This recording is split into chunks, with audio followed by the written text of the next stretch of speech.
வணக்கம் வியூவர்ஸ். சொடக்கு தக்காளி இந்த பழத்தை நம்ம அனைவருமே சின்ன வயசுல விளையாட்டு பொருளா பயன்படுத்தியிருப்போம். இது ஒரு கூஸ்பெரி ஃப்ரூட் வகையை சார்ந்தது.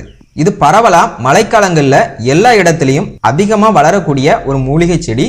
இதனை வெடிக்காய், குபந்தி, பலூன் தக்காளி, சொடக்கு தக்காளி என பல்வேறு பெயர்கள்ல இதை அழைக்கிறாங்க. மூலிகை வணிகத்துல பாத்தீங்கன்னா அதிக விலைக்கு விற்பனையாகக்கூடிய பழங்கள்ல இந்த சொடக்கு தக்காளியும் ஒன்று. இதனுடைய நன்மைகளையும் மருத்துவ பயன்களையும் அறிந்து வெளிநாடுகளுக்கும் இதனை அதிக அளவில் ஏற்றுமதி செய்யறாங்க. ஸோ இன்னைக்கு இந்த வீடியோல சொடக்கு தக்காளி சாப்பிட்றதுனால என்னென்ன நன்மைகள் நமக்கு கிடைக்கும் அப்படிங்கறத பத்தி தான் இந்த வீடியோல பார்க்க போறோம். ஸோ மிக மிக பயனுள்ள இந்த வீடியோவை ஃபுல்லா பாருங்க.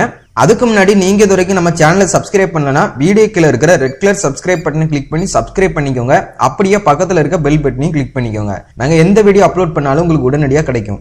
சொடக்கு தக்காளியில என்னென்ன சத்துக்கள் இருக்கு அப்படின்னு பாத்தீங்கன்னா vitamin A, vitamin C, vitamin B1, thiamine, vitamin B2, riboflavin, vitamin B3, niacin. இது மட்டும் இல்லாம பொட்டாசியம், பாஸ்பரஸ், கால்சியம், மெக்னீசியம், இரும்புச்சத்து, சாம்பச்சத்து மற்றும் சிறிதளவு புரதமும் அடங்கியிருக்கு.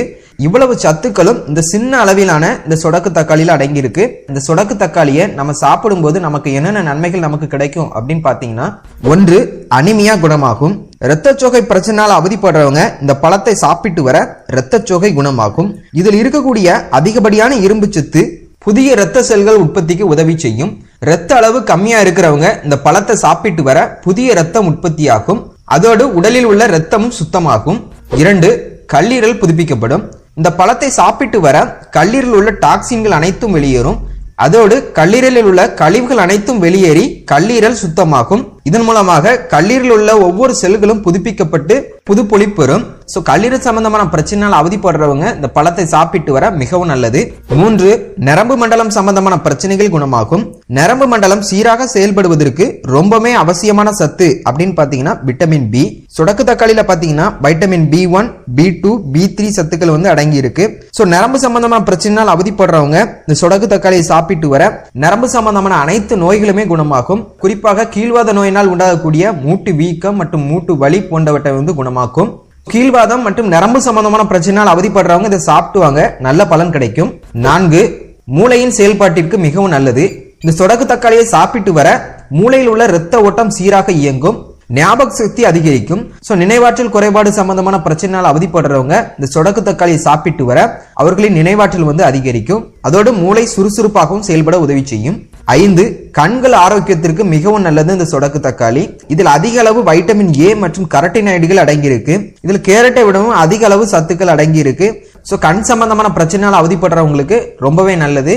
சோ அதிலும் குறிப்பாக கண் பார்வை மங்களா இருக்கிறவங்க, கணினியில அதிக நேரம் வேலை செய்யறவங்க இந்த சொடக்கு தக்காளியை சாப்பிட்டு வர நல்ல பலன் கிடைக்கும். ஆறு, மரபு ரீதியாக வரக்கூடிய சர்க்கரை நோயை தடுக்கும். சொடக்கு தக்காளியில் இருக்கக்கூடிய வைட்டமின் பி காம்ப்ளெக்ஸ் மரபு ரீதியாக ஏற்படக்கூடிய சர்க்கரை நோய் வராமல் தடுக்கும் என பல்வேறு ஆராய்ச்சிகளை நிரூபிச்சிருக்காங்க. சோ சர்க்கரை நோய் வராமல் தடுக்கணும் அப்படின்னு நினைக்கிறவங்க இந்த சொடக்கு தக்காளியை சாப்பிட்டுவாங்க. ஏழு, நோய் எதிர்ப்பு மண்டலம் பலப்பெறும். சொடக்கு தக்காளியில் இருக்கக்கூடிய அதிகப்படியான விட்டமின் சி இயற்கையாகவே நோய் எதிர்ப்பு சக்தியை அதிகரிக்கும். சோ இதனை சாப்பிட்டு வர மழைக்காலங்களில் ஏற்படக்கூடிய தொற்று நோய்கள் வராமல் பாதுகாத்துக்க முடியும்.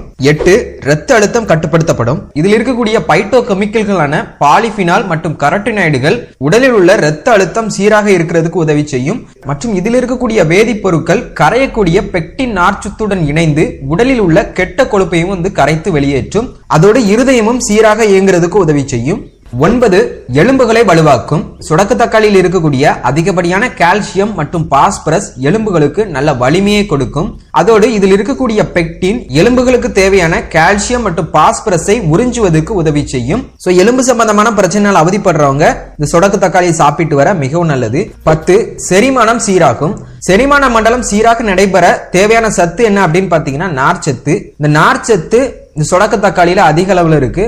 நார்ச்சத்து மற்றும் இதில் இருக்கக்கூடிய பெக்டின் குடலின் இயக்கத்தை சீராக இயக்கி செரிமானம் சீராக நடைபெற உதவி செய்யும். அதோடு மலச்சிக்கல் போன்ற பிரச்சனைகளும் தடுக்கப்படும்.